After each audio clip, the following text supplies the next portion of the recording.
Please give a warm welcome to intersectional impact strategist Sandra Gonza to deliver our final keynote address.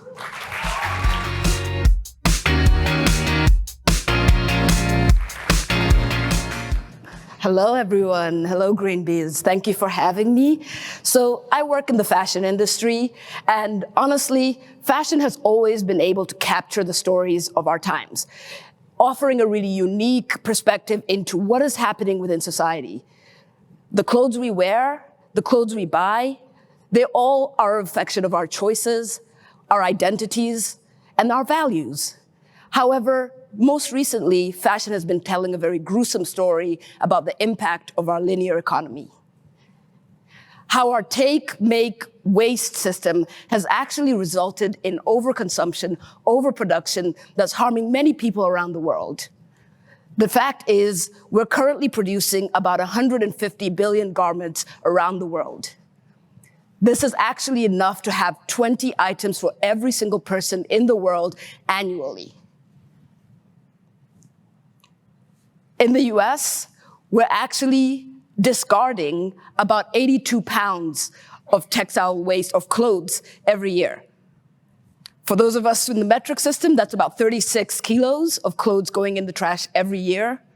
For those of you who have children, that's about the average weight of an 11-year-old going in the trash every year.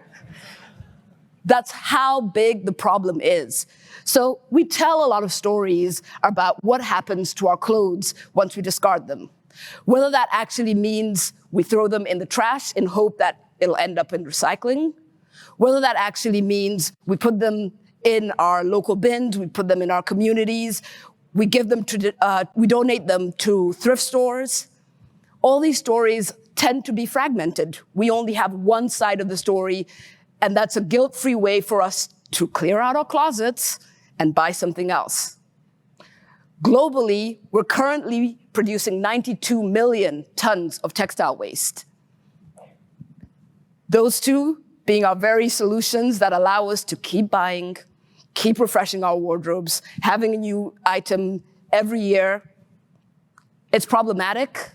And the fact is, currently, for those of us who think it's going into recycling, part of it is, yes. But when we look at it globally, the fact is only less than 1% of these textiles are actually recycled into new textiles. This is a combination of the technology that exists, but also the sorting infrastructure, the collection infrastructure, the fact that there's a lot of mixed materials within our clothes that make it really difficult to recycle these items. There we are. The other part, which is a lot more opaque, is actually the secondhand clothing. Currently, only 10 to 15% of clothes that are donated are actually redistributed and resold within the countries that they're collected. The rest of it, they're bundled up and shipped around the world to be a part of this global secondhand trade. We all think, oh, I'm going to donate my clothes, and it's hopefully going to help some child, probably in Africa, who doesn't have any clothes. This is a market in my hometown in Gonza, Tanzania. I was that child that bought clothes from this market from when I was born to up until I left for college. This is one of 7 markets that exist there that houses anywhere between 100 to 500 vendors, stores that look like this, that sell items between $1 to $5 every year. More items are coming in, more things are being sold. The fact is that the turnover of the number of things that are actually entering the country is so high that it's not even consumable even locally.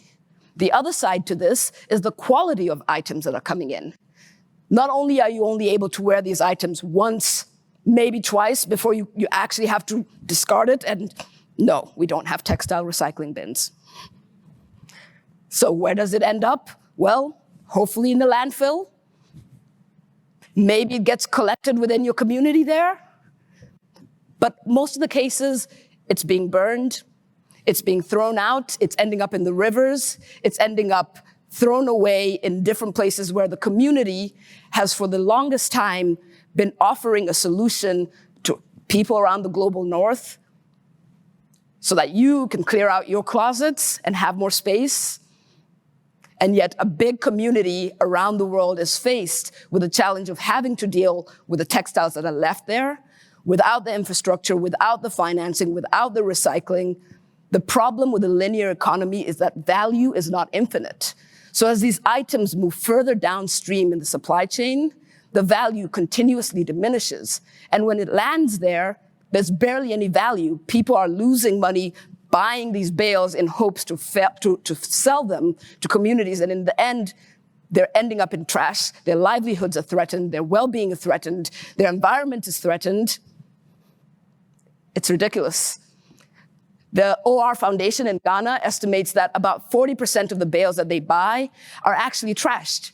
That means you ask yourself, why do they keep buying them? The way the business is set up means they continuously borrow money in order to buy bales in hope to make that money back. And once you're stuck in the system, it means that's the only way you hope that the next bale, maybe that will have more items. Maybe that's something I can sell and eventually be able to pay back and be able to maintain my lifestyle. But instead, that's what the communities are facing. Landfills, oceans filled with water. That's a photo from Ghana. But you could look anywhere on the internet. Peru, the Atacama Desert. In Kenya, the rivers. It's all happening. The Ellen MacArthur Foundation says about 500 billion is lost due to the lack of recycling and underutilization of these items. This is not just value that's lost by businesses and large corporations. This is value that's lost by people, communities that have dedicated their lives to solving an overconsumption and overproduction problem that is here in the West without even being assigned the job. They've just been doing it. So my ask to this group, to everybody here, the solutions that we are designing, we need to look at the different stories along the supply chain. The secondhand trade is an essential part of the circular economy, but currently it functions within the subset of a linear economy. And everybody who's suffering from it are people further down, further away, not involved in any of the solutions that are being designed today. Thank you very much.